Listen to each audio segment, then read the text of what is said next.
Орон төргийн хэмдүүлдэг шүү дээ. За.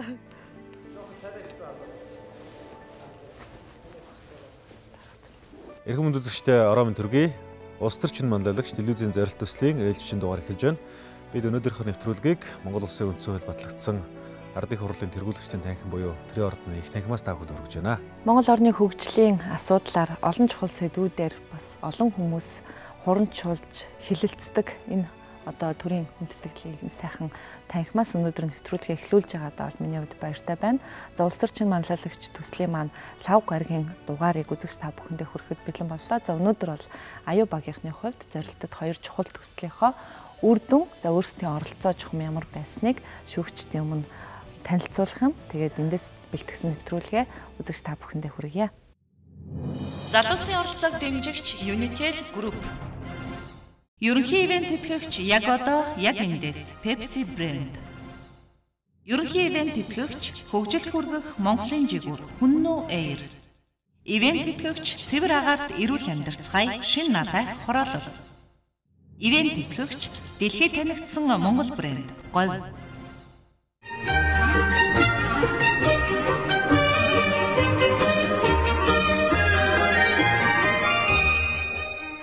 Манай төслийн зорилго маань болохоор хүн бүрт хамаатай, хүүхдэд ээлтэй, хөгжлийн үндэс болсон гэр бүлийн сайн сайхныг түгээе гэсэн зорилгын дор бид энэ төслийг хэрэгжүүлсэн байгаа.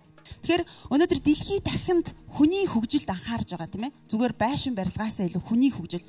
Тэгвэл хүн гэдэг маань өөрөө бүх насныхан ямар вэ гэхээр гэр бүлд хамрагддаг байгаа. Гэр бүл дотор хамрагдаж байгаа хэдий тэр гэр бүл ямар зөв уур амьсгалтай үр хүүхдэд зөв хүмүүжүүлж эхэр нөхөр хоёрын харилцаа зөв байж бие биенээ харилцан ойлгож уучлж чадах юм бол энэ зүйлийг харж өссөн хүүхэд аяанда зөв хүн болон төлөвшдөг гэдэг байр суурин дээрээс бид гэр бүл бол бидний барих ёстой үндсээ гэж үтсэн ба. Тэгэхээр энэ нөлөөлийн тойргийг гэсэн харах юм бол гэр бүлээс эхлээд хот, хороо, сум, дүүрэг, хот, үндэстэн тэр битгий бүл дэлхийд нөлөөлөх юм а гэж олон улсад үздэг. 2010 оноос хойш гэр бүл болгогчдын тоо маш буурсан судалгаа гарсан байлаа. Тэгэхээр 2006-аас 10 оны хооронд болохоор маш өндөр маш хурдтай хөгжсөн. Тэгэхээр энэ нь юутай хамааралтайсан бэ гэхээр тэр үед нийгмийн халамжийг маш ихээр олгосон байна. Бид нар мэдж байгаа тийм ээ 500 мянган талаар. Тэгээд хүмүүс яасан бэ гэхээр гэр бүл гэдэг зүйлийг тийм өнгөцгөө ойлгосон. Хүн бүрт хамаатай, хүүхдэд ээлтэй, хөгжлийн үндэс болсон гэр бүлийн сайн сайхныг түгэх зорилготой гэр бүл хөгжлийн үндэс төслийн маань үр дүн бол шууд гэр бүлд болон нийгэмд гисэн ийм хоёр хамааралтайгаар үр дүн нь гарч байгаа юм аа. Аав ээж бие гисэн энэ өдөрлөгийн хүрээнд бол за тухайн гэр бүлд бол хүүхэд эцэг ихээрээ бахархах, аав ээжийнхээ ажлын орчин нөхцөлийг ойлгох, аав ээжигээ хэрхэн яаж мөнгө төгрөг олдсон бэ гэд тэр бүгд нь хүндэтгэлтэй хандах, тэгээ гэр бүлийн хоорондын уур амьсгал харилцаа сайжрах гэр бүлд бол ийм үр дүн ирж байгаа. Харин нийгэм хамт олон аж ахуйн нэгжид ямар үр дүн бэ гэхээр хөдөлмөрийн харилцаа сайжирж байна. Хүмүүсийн буюу үндэсний үйлдвэрлэгчдийн маань тухайн өдөрлөгийг өөрийнхөө байгууллага дээр хэрэгжүүлж байгаа тэр байгууллагын хөдөлмөрийн бүтээмж дээшлэх ийм эерэг сайн талтай юм аа. Залуу гэр бүлийг дэмжиж ажилласан байгаа. Энэ нь ямар залуу байсан бэ гэхээр бас л яг бидний нэгэн адил телевизийн нэвтрүүлгээс төрөн гарсан залуу зохион бүтээгч Оргил Улд гэж залуу хүний хөдөлмөрийг хөнгөвчлөх цас уусдаг тэргийг бол зохион бүтээсэн залуу байсан. Энэ залуу маань өнгөрсөн энэ 2 жилийн хугацаанд ердөө 200 тэргийг л зарсан юм байсан. Харин бид нар бол тухайн залуугийн тэр сайхан шийдэл санааг нь бол жинхэнэ зорилтод бүлэг болох дүүргийн тогтч үйлчилгээний компаниудад өгсөн нь тухайн залуу гэр бүлд бизнесээ амжилттай явуулах, мөн хийж байгаа зүйлээрээ урам зориг авах илүү боловсронгуй болгох тийм боломжийг бол гаргасан. Одоо тухайн залуу маань хамгийн бага зардлаар яаж тэргээ хийх вэ гэдэг дээр яг одоо ажиллаж байгаа. Хүн танд хайртай шүү гэж.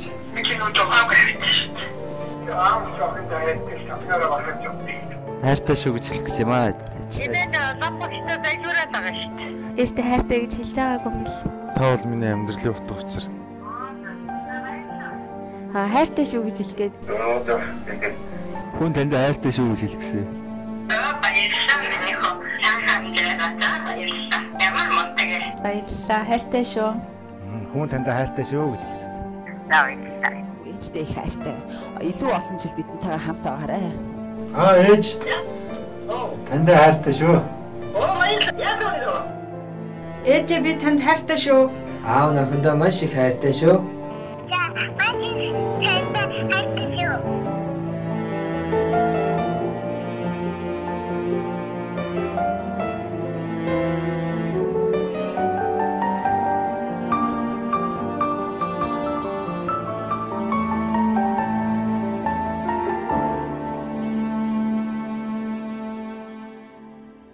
Нийгэм чиглэсэн реклам сурчлагааг үл бэлдсэн байгаа. Энэ реклам сурталчилгаагаар бол бид ямар нэгэн өртөг зардалгүйгээр ямар их эерэг сайн зүйлийг хийж болох юм бэ гэдгийг харуулсан буюу хайраа бусдад түгээх нь биднэрт үнэлж баршгүй маш их эерэг өөрчлөл үр дүнг авчирсан ийм ажил болсон. Нэгэн гэр бүл өрх хөгжих нь нийгмийг хөдөлгөгч хүч болох нь гэсэн үгээр энэхүү төслийнхээ тайланг дуусгая. За ер нь одоо ингээд та бүгдийн 2 сарын хугацаанд хэрэгжүүлсэн төслийн хүрээнд хэдэн одоо гэр бүлд хүрч чадваа.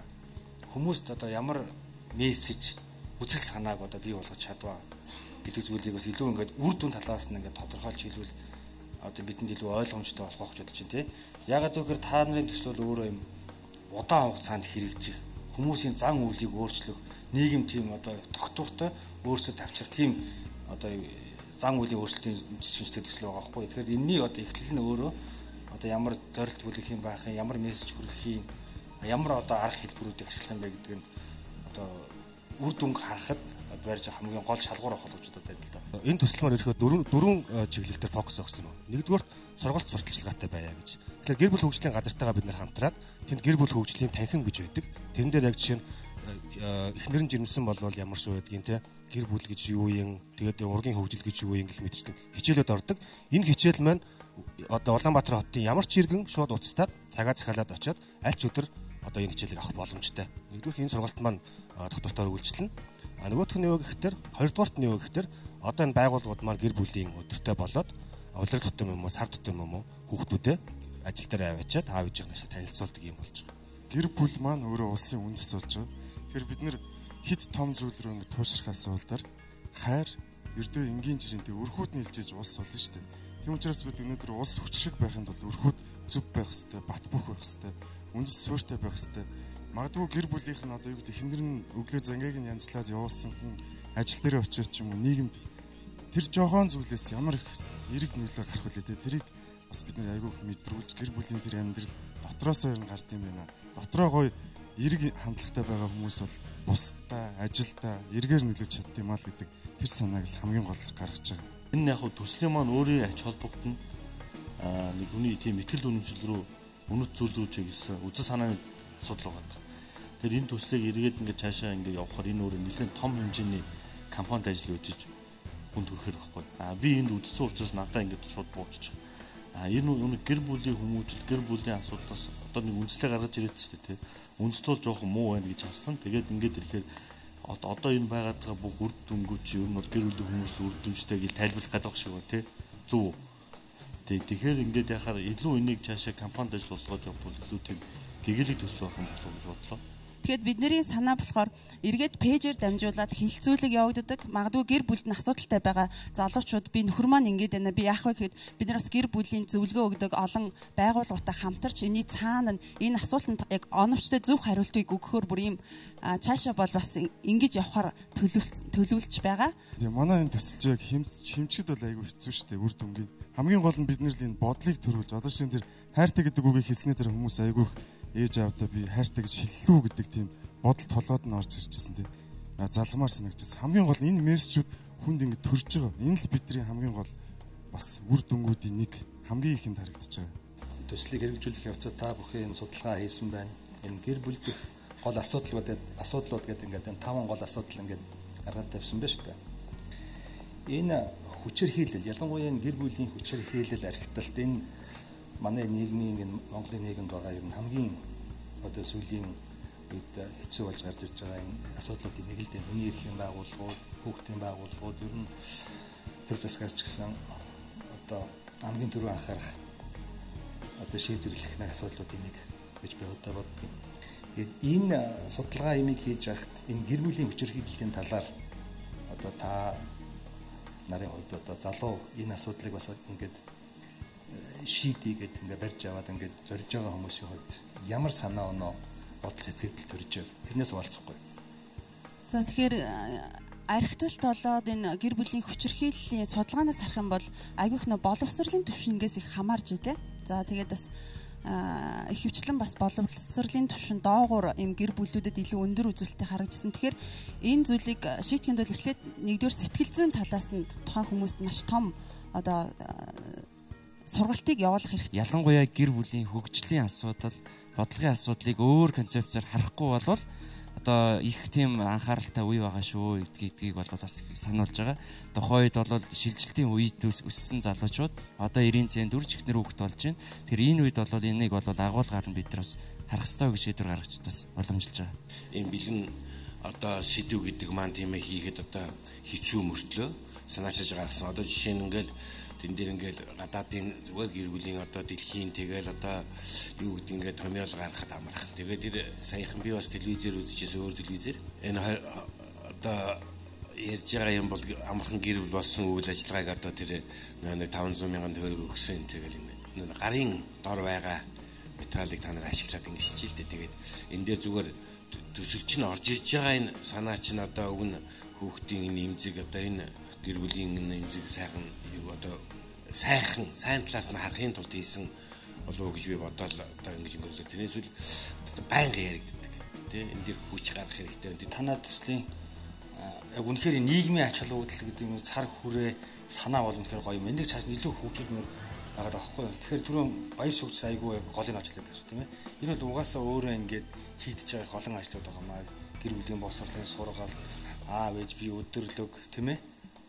Бас магадгүй та нар ингээд нэг одоо шийдвэр гаргахтай тодорхой хэмжээнд санал өгсөн. Гэтэл яг эндээс нийслэлийн хүүхэд гэр бүлийн хөгжлийн газар нь юу хийж байгаа юм?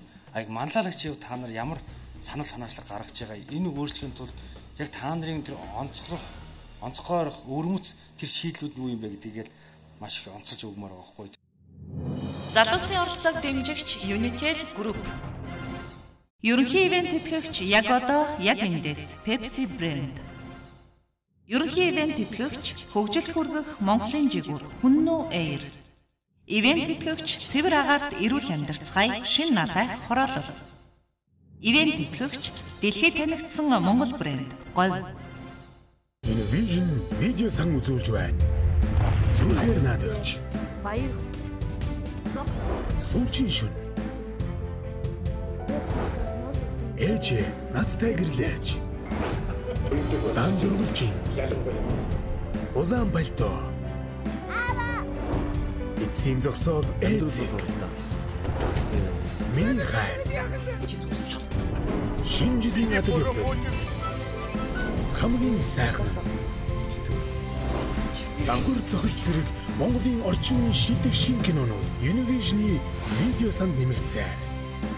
Univision.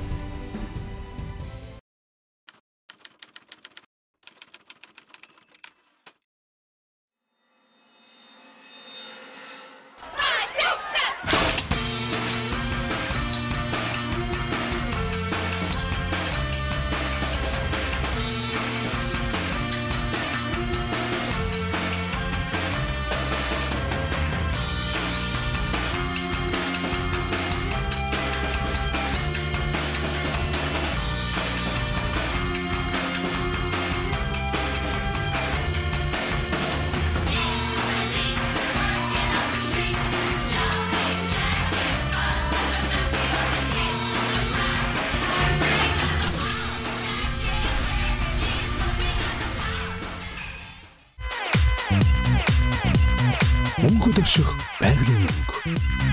Намруулийн шин загварууд худалдаанд гарлаа.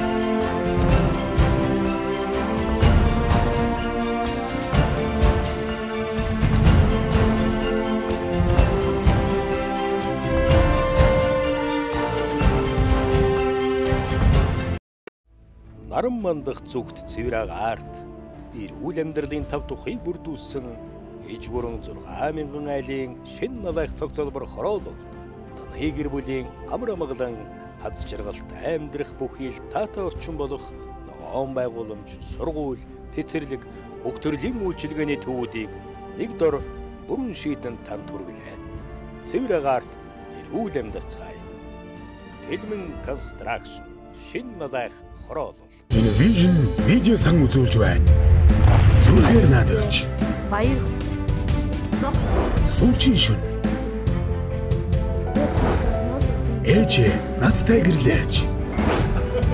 Дан дөрвөлжин. Улаан пальто. Эцсийн зогсоол ээцэг. Миний хай.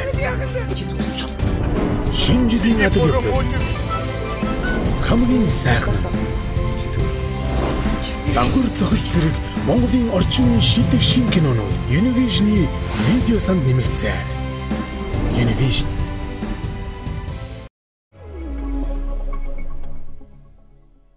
За аюу багийнхны маань нийгмийн хариуцлагатай үйл ажиллагааны хүрээнд сонгосон төслийн сэдэв бол одоо нийгмийн хамгийн чухал хэсэг, хамгийн жижиг хэсэг болсон гэр бүлийн одоо халуун дулаан уур амьсгал, за хүн хүндээ хайртай байх, нэг нэгнээ хүндэтгдэг байх ийм сэдвийг бол сонгосон байна. Хэдийгээр энэ бол нэг талаар хүмүүс бол хийсвэр зүйл гэж бодож болохч бүх зүйл үнээс эхэлнэ гэдгийг бол харуулснараа залуучуудын манаас шин санаа орсон гэдгийг миний хувьд бол онцолж хэлхийг хүсэж байна. Ер нь гэр бүлийн халуун дулаан уур амьсгалыг төрүүлэх зүйлүүд нь орчин цагийн хөгжил нэлээ төвөг учруулж байна шүү дээ. Интернет хэрэглээ, ухаалаг гар утас ч гэдэг юм уу, тайп одоо хэрэглээ, цахим хэрэглээ гэдэг. Завгүй амьдрал гэдэг. Ер нь яаж тэсэн үлдэхин зөв гэж боддог. Тэр бол хувь хүний сонголт, гэр бүлийнхаа төлөө бол тэгэл өөрийнхөө ухамсартай сонголтыг л хийх юм зөв гэдгийг л миний хувьд. Энэ хүний менежменттэй их холбоотой хол та зохио байгуулалттай. Гэхдээ би бодод байхгүй. За ингээд Монгол улс энэ улс орон хөгжингөө байхын хэрээр ачаал их болж байгаа юм л да. Тэ. Одоо ингээд бид чинь нөгөө бусад улсын өрсөлдөх чадварын төвшөнд хөрж өгөхийн тулд маш их ажиллах, хөдөлмөрлөх, зүтгэх, зориулт гарах хэрэгтэй болдог. Тэг үүний хажуугаар бол зүгээр яг гэр бүлийн харьцаа гэдэг чинь нэг талаас одоо шилбэл эцэг эхнэр хоорондоо халуун дулаан уур амьсгалтай байгаас гадна эргээд нэг хүүхдүүдийг хүмүүжлийнх нь орон зайг яаж бий болох вэ гэдэг чинь бас том асуудал болж байна тийм. Мундагтаа энэ зүйлийг яриад байгаа юм биш. Бүгдээрээ л ингэдэг байх юм бол амьдрал илүү гэрэл гэрэлтэй болох уу гэдэг үднээс бид хоёрыг гэж хэлж байгаа. Тэгээ манай залуучуудын бас яг төсөлтөө гаргаж байгаа санаанууд хэдийгээр амьдрал дээр ингээд байдаг ч гэсэн хүн болгон ярьдаг ч гэсэн тэр дунд ингээд нэг шин санаанууд яваад байгаа юм. Надад бол их тийм олзуурах хөштэй байдаг л да. Тэгээд зүгээр нэг дөрвөлжин байшин дотор хамтдаа байх бол гэр бүлийн уур амьсгал биш гэж байна. Хамгийн гол нь харилцах хэрэгтэй, хүүхдээ сонсох хэрэгтэй. Энэ харилцаанаас л гэр бүлийн сайхан уур амьсгал үргэлжлэнэ. За ингээд аюу багийнхандаа энэ сайхан сэдвээр ярих боломжийг олгосонд баярлалаа. Тэгээ аюу багийнхны маань хувьд дараагийн бас шалгуур эхэлж байна. Төсвийн аудитороо хийсэн тайлангаа за мөн шүүгчдийн өмнө одоо танилцуулах болно. Ингээд нэвтрүүлгээ хамтдаа үргэлжлүүлье. Улс төрд шинэ манлайлагч төслийн 4 баг өөр байгууллагад төсвийн аудит хийсэн юм. Уржигдэр шинэ ялалт баг Улаанбаатар хотын цагдаагийн газар, өжигдөр Асаас баг нийслэлийн худалдан авах ажиллагааны газарт төсвийн аудитыг хэрхэн хийсэн талаар үзүүлсэн. Тэгвэл өнөөдөр улс төр шинэ манлайлагч төслийн аюу баг хотын өнгө үзэмж тогтчлт гээд нүүр царайг авч явдаг Улаанбаатар нэгтгэл орон нутгийн өмчит аж ахуйн тооцоот үйлдвэрийн газарт хийсэн төсвийн аудитын тайланг хүргэж байна. Аюу баг төсвийн аудитын тайланг хэрхэн хийснийг хамтдаа сонирхъя. Иргэний төсөв гэж ойлголтыг оруулж ирэхийг зорьсон байгаа. Ер нь иргэн хүн энэ төсвийн мэдээллийг шууд хараад санхүү тайлангийн тооцооллыг шууд хараад ойлгодгүй. Бид нар ч гэсэн өөрсдөө иргэдийн төлөөлөл болж энэ байгууллагатай уулзсан, танилцсан. Анх тэр санхүүгийн тайлан тооцооллын мэдээллүүдийг уншичаад ерөөсө толгой өрөө болдгоо. Тэгээ ерөөсө бид нар энэ нэг хичээл удирдлага активн дээр суралцсан хичээл дээр тулгуурлаад иргэний төсөв гэдэг ойлголтыг бусад байгууллагуудад уриалах үүднээс гаргаж ирсэн байгаа. Байгууллагын үндсэн үйл ажиллагаа гэхээр юу вэ гэхээр бидний сайн мэддэг нийтийн үйлчилгээний зам талбайн цэвэрлэгийг хийдэг юм байна. За тэрнээс гадна зам талбайн засвар үйлчилгээг хариуцдаг юм байна. Хог тээвэрлэлт одоо өдөр тутмын хог бидний тарьж байгаа хогийн цэг рүү тээвэрлж тэрийг буурдаг ажил хийдэг юм байна. За тэрнээс гадна ногоон байгууламж, цэцэрлэгчдийн ажлыг энэ байгууллага нь үндсэндээ хариуцсан хэлцдэг юм байна. Нийт батлагдсан төсвийн за 25% нь одоо 4 тэрбум төгрөг зам талбайн цэвэрлэн зарцуулагддаг юм байна. Энийг хүн хараад шууд ойлгоо. За 3.8 тэрбум төгрөгийг ногоон байгууламжинд зарцуулдаг юм байна. Зам засвар ажилтнад 4.8 тэрбум төгрөгийг зарцуулдаг юм байна. За энийг дэлгэрэнгүйгээр дараагийн слайдуудаас бид нар дэлгэрэнгүй танилцуулж үзнэ. За үндсэн зардлын бүтэц гэх юм бол нийт зардлын 52% нь үндсэндээ ерөөсөл нийт ажилчдын цалингийн зардал байдаг юм байна. Нийтдээ 13.6 тэрбум төгрөгийн цалингийн зардалтай энэ байгууллага маань ажилтсан юм байна. Зам засвар ажилтнанд болохоор нийт төсвийн 17.7% буюу 4.8 тэрбум төгрөг зарцуулдаг юм байна. Нохоо муур ус талд нийт төсвийн 4% буюу 1.1 тэрбум төгрөг зарцуулдаг юм байна. Өөрөөр хэлбэл жилд бид нар 126 мянган нохоо муур устгахын төлөө энэ их мөнгийг төсвөлээд бидэрт өгсөн байт юм байна. Гэрэлтүүлийн төсөв гээд байгаа. Тэр гэрэлтүүлийн төсөвдөр нийт төсвийн 1% хүрэхгүй өөрөөр хэлбэл 34 сая төгрөгийг батлаад өгсөн байлээ. Энэ маань болохоор нэмж гэрэлтүүлэг барина гээгүй зүгээр яг монтаж одоо тэр нөө юуны ажил зарцуулт юм байлээ. Тэрнээс биш энэ жил 14 онд бол шинээр гэрэлтүүлийн ажилд ерөөсөө мөнгө төсөөлөөг байна. Ингээ харахад бол бидэрт бол үнээр бас харамсалтай байна. За тэгээ бидний хувьд болохоор даалгавар зөвхөн нэг зардлын барьж авч анализ хийсэн байгаа. Энэ бол ногоон байгууламж байгаа. Ногоон байгууламж маань өөрөө за 3.8 тэрбум төгрөгийн төсөвтөө энэ байгууллагт суусан. За нийт төсвийн 14%-ийг эзэлж байгаа. Ойлгомжтой асуудал бид донд үүссэн. Юу вэ гэхээр тухайн байгууллага төсөвтөө 3.8 тэрбум төгрөгийн ногоон байгууламжийн зардал тусгацсан мөртлөө яг батлаад өгсөн нь хэрэгжүүлэхээр 3.2 тэрбум төгрөг. Тэрнээс гадна Улс биш Улаанбаатарт өөрөө 2.4 тэрбум төгрөгийг бас давхар ерөнхийдөө Улаанбаатарын төсөв гэж батлагдсан байна л дээ ногоон байгууламжид зориулж тэрнийхээ тодорхой хувийг нь энэ Улаанбаатар нэгтгэлээр хийлгэхээр ингэ төсөөлсөн төсөвтөнд суулгаад өгчдөг. Тэгсний мөртлөө 2.4 тэрбум төгрөгийн нийслэлийн юунд нь төсөвт нь байдаг. Тэгтээ гэрээгээр эдний байгууллагаар дамжуулаад хийж. Энэ маань өөр ямар ч ойлгомжгүй. Өөрөөр хэлбэл нэг мөсөө 5.6 тэрбумыг эдний байгууллагт батлаад өгчихгүй яасан бэ? Эсвэл анханасаа л 5.6 тэрбум төгрөгийн нийслэл маань өөрөө тендер зарлаад эдний энэ байгууллагаар хянуулаад явах тэг гүйцэтгэлд нь хяналт тавиад явах болцоо байсан. Ингээ 2 хуваах шаардлага байсан юм уу гэдэг тэр нэг асуудал тавьж байгаа. Залуусын оролцоог дэмжигч Unitel Group. Univision видео сан үзүүлж байна. Зүрхээр наадагч. Баяр. Сүүлчийн шүн. Ээж надтай гэрлээч. Сан дөрвөлжин. Улаан пальто. Эцсийн зогсоол эцэг. Миний хай. Шинжлэлийн адил явдал. Хамгийн сайхан. Ангар цохил зэрэг Монголын орчин үеийн шилдэг шин кинонууд Univision-ы видео санд нэмэгдсэн. Univision.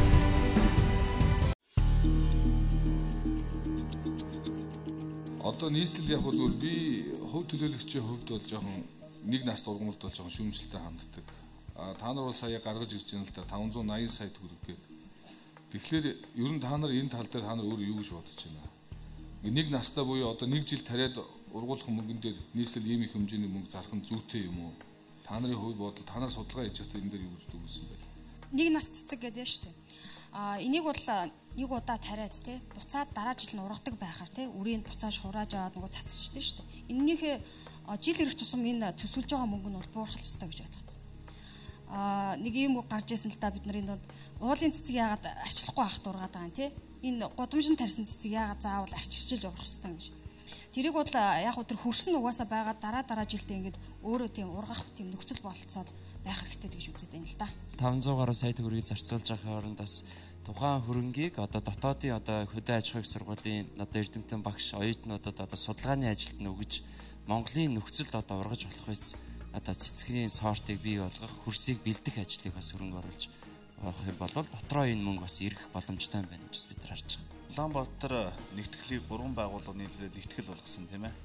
Эний одоо байгуулсан нараа давуу тал сул талыг та нар анзаарсан уу? Учир нь аудитын болон энэ зөвлөмж хийхэд та альва нэг юмтай харьцуулах хэрэгтэй шүү дээ. Өнгөрсөн оны үн үетэй харьцуулахад гэдэг юм уу? шинээр байгуулагдаад одоо удаагүй байгаа байгууллагыг бас яг анх байгууллагатай харьцуулаад ингээд бас хэцүү тийм ээ. Тэгэхээр 3 байгууллагыг нэгтгэхийг байхад яасан тийм нэгтгэсний дараа гарсан юу нэ.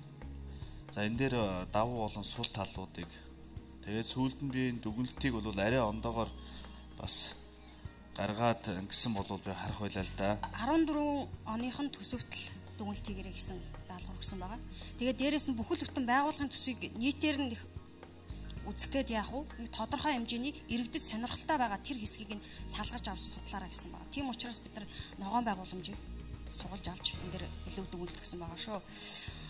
Тэгээд өмнөх 3 салангад байхад тэгээд нэг л төрлийн ч юм уу одоо өгөл хийж хоорондоо их уялдаагүй байдаг байсан гэж байгаа. Тус тусдаа шийдвэр гарч тус тусдаа одоо нөгөө зам засвар энтертэй замаа засж яхад нөгөө ногоон байгууламжаа яах вэ гэхгүй тий.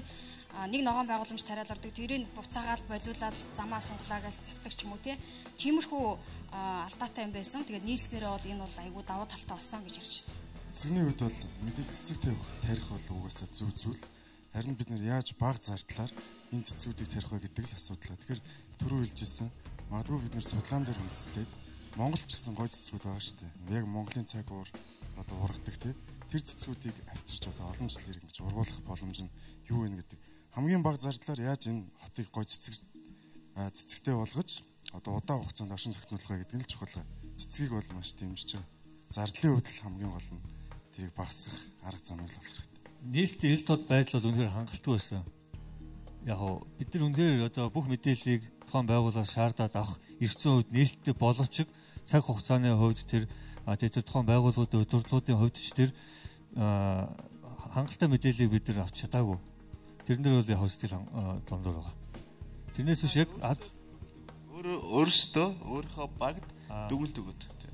Ер нь бол цуглуулсан материал дотор хангалттай мэдээллийг ил болголоо, дэлгэглээ, гол нь шин санаар дэвшүүллээ. Иргэний төсөв гэж. Тэгээ энэ ер нь бол хангалттай байгаа. Энэ хот нэн тэргуунд юу хийх вэ гэхээр хамгийн түрүүнд хөгжлийн бэрхшээлтэй иргэдэд зориулсан одоо анхны одоо уриалга санаачлагыг одоо эхлүүлж явуулах хэрэгтэй байна. Хамгийн наад зах нь бүх ихтэй сургууль, аж ахуйн нэгж байгууллагууд тэрэгцэртэй иргэд ордог налуу шатыг хийх санаачлага тэр одоо хөдөлгөөрийг хөдөлгөөд өгөх юм бол байгууллагууд бол өөрсдөө хийж мөн гарц дээр боржуурыг налуулах энэ ажлуудыг одоо хамгийн түрүүнд хийх бол манай нийслэл бол хөгжлийн бэрхшээлтэй иргэдэд одоо эерэг бус тийм одоо хотоор бол харагдаж байна л да. Аудит гэдэг үг бол өөр их 5 үсгээс үрж болох их том үг байхгүй юу? Аудит хийнэ гэдэг. Тэгэхээр ямар ч төрлийн аудит хийсэн бай тухайн үйл ажиллагаанд дүгнэлт гардаг. Тэгээ би та нар яагаад тэр хүний нөөцийн бодлого муу байгаа гэж та нар дүгнэлтээ гаргасан бэ гэдэг. Тэгэхээр нэг аудит буюу аудитор гэдэг хүн тухайн байгууллагт аудит хийж байгаа бол нөгөө ёс зүйн талаараас тэр анх нөгөө дүгнэлт гаргахтаа олсон нотлох баримтаа ч гэсэн их зөв бүрдүүлэх. Дүгнэлт хийчлээ. Тийм одоо дүгнэлт тийм гарцсан байна. Тэр гаргасан тэр дүгнэлтэн дээрээ ч гэдэг юм уу те гаргалгаа хангалтгүй байна. Ерөнхийдөө биднээс та тэр тусмаа улс төрд одоо бэлдэж байгаа, хурцлагдж байгаа энэ залуучууд бол ерөөсөө улс төрд орж байгаа залуучууд бол гаргалгаа л хэлдэг юм байх ёстой үстэй. Ийм байвал ингэж сайжруулъя. Тийм бай тэрийг ингэж хийдүүлээ. Ингэж нийлүүлээ гэл. Ингэж л гаргалгаа гаргаж л байх ёстой болохоос биш.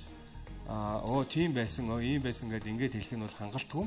Тийм учраас энэ гаргалгаа гэдэг зүйлийг бол та бүхэн бас анхаарах ёстой. Хүнд даалгавар хэдийгээр яг энэ чиглэлийн мэрэгжлийн хүмүүс биш гэдгийг ойлгож байгаа та бүхнийг хүлээж аваад бас хийсэнд бас талархаж байна. Тэгээ миний зүгээс одоо танай багийн саяны танилцуулгыг сонсоод бас дотроо харамсаж байсан зүйл юу гэхээр энэ багийнхан маань яг одоо энэ хөтөлбөрөөс одоо өгсөн энэ хөтөлбөрийн дагуу гол тавьсан тэр зорилтуудыг ихлээр их сайн ойлгож чадаагүй юм байна уу да гэж. Хамгийн тодорхой яг энэ том ийм ажил хийж байгаа учраас та бүхэн яг тодорхой нэг чиглэлийг барьж сонгож аваад тэрэндээ ажиллаарай гэсэн байхад та бүхэн маань ингээд бүх нийтээр ингээд авсан байгаа байхгүй. Тэгээд эндээс маш одоо харамсалтай одоо нэг дүгнэлтүүд хийж байна. Айгүй том дүгнэлтийг давчин хугацаа та нарт өгөөд байхад давчин хугацаанд хийсэн дүгнэлт чинь айгүй том дүгнэлтүүд хийгээд байгаа. Тин чи одоо тэрбум гаруй төгрөгийн гүйцэтгэл тодорхойгүй биднэрт мэдээлэл өгөөгүй. Энэ байгууллага болвол одоо зуны үйлдвэрлэл үнцэндээ дуусчаад байхад ажилгүй ээжж одоо яагаад ингэж энэ мөнгө нь одоо хайцсан тодорхойгүй ингэж байгаад байгаа юм би энэ одоо хардтал төрүүлж байна гэсэн юм хэлж байгаа. Тэгэхээр энэ байгууллага маань өөрөө яг юу хийдэг вэ гэдгийг сайн судлаагүй. Энэ байгууллага одоо энэ өвлөө үйлрэлт одоо энэ авто замын одоо энэ машин халдрагаа агуулга энэс чинь хамгаалсан одоо тэр давсаа цацах цас арилгах гэдэг ингээл үргэлжилсээр байгаа байхгүй юу? Төсвийн жилийн дуусаагүй. Гэтэл одоо саяны хэлж байгаа энэ дүгнэлт бол бас яг тийшээ чиглэсэн юм хангалтгүй юм болоо даа гэж. Сонгож авсан тэр зорилтод ганцхан яг тэр хэсэгтээ тулгуурлаад тэрэндээ таарсан чимэх жоохон хэмэд ингээд гаргаад тавьсан бол өнөөдөр амжилтанд хүрэх байсан байна гэж ойлгож байна.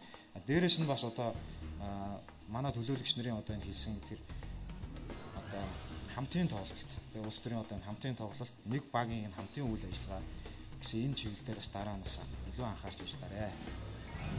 Залуусын оролцоог дэмжигч Unitel Group.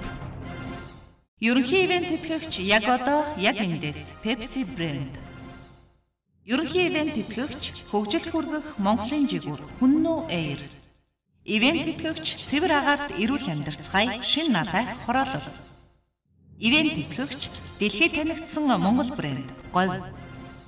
Улс төр чин манлайлагч төслийн лав гарагийн дугаарыг үзэгч та бүхэндээ хүргэлээ. Тэгээ өнөөдрийн нэвтрүүлгийн хувьд бол их тийм гэгээлэг сайхан сэдвээр ярих боломжийг олгосон аюу багийнхаа залуучуудад баярлалаа. Тэгээ та бүхэн зорилтод хоёр төсөлтөө бол шүүгчдээс их өндөр үнэлгээ авлаа гэдэгт миний хувьд бол эргэлзэхгүй байна.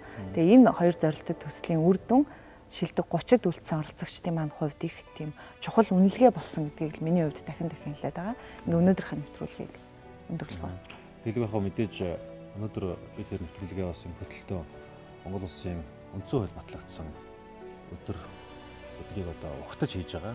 За 1 сарын 13-ны 11 цаг 35 минутанд Монгол улсын үндсэн хууль батлагдсан бай болно. Тэгээд 2 дугаар сарын 12-ны өдрийн 12 цагаас 40 төгөлдөр мөрдөж гэсэн ханаас бай болно. Өөрөөр хэлбэл одоо энэ бол бидний хувьд талаасаа орчин цагийн түүх маань. Гэхдээ бас бидний өнөт зүйл маань заавал мэдээ санал сэрж явах хэрэгтэй зүйл маань юм. Тийм учраас манай төсөлд оролцож байгаа залуучууд маань ч гэсэн бас хуулийн үнцэн ямар чухал байдгийг гэдэг дээр бол маш олон талаасаа байдалж байгаа. За тун удахгүй бас манай шилдэг 30 оролцогчид маань сүүлийн хуулийн төслүүд дээр бас их хурлын гишүүд болон хууль санаачлагчтай хамтарч ажиллах юм төслүүдийг тавьж байгаа. Тэгээд манай төсөл улам цаашдаа идэвхтэй ажил хэрэгчээр өрнөх байх гэж бодож байгаа. Ингээд анхаарал тавьж манай нэвтрүүлгийг сонгон үзэж байгаа их үзэгчтэй сайхан амраарай гэж хэлье та бүхэн баярлалаа. Маргааш нэвтрүүлгээр эргээд уулзъя. Баярлалаа үзэгчдээ.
Галтай насны дурсамж айлгуу мэндэлнэ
Биднээс шугаж харамлаагүй бахархал зарим нэгэн шивээс болон гарандаа зүн байж болон нүцэл бодол өөр гэхдээ ирээдүгэ бид их орноо гэсэн нэгэн зүрхээс хайж олон зарим нэгэн сайд болон зарим нэгэн ивч хинч босон их орныхоо хөгжлийн төлөө тэмц их орон гэж юу вэ их орон бол гэр хүний газраас буцаж ирэхэд их орон бол тэр их орон бол ээж биднээс шугаж харамлаагүй ачиг нь хариулахын тулд дэвтэр дээр минь харамлаагүй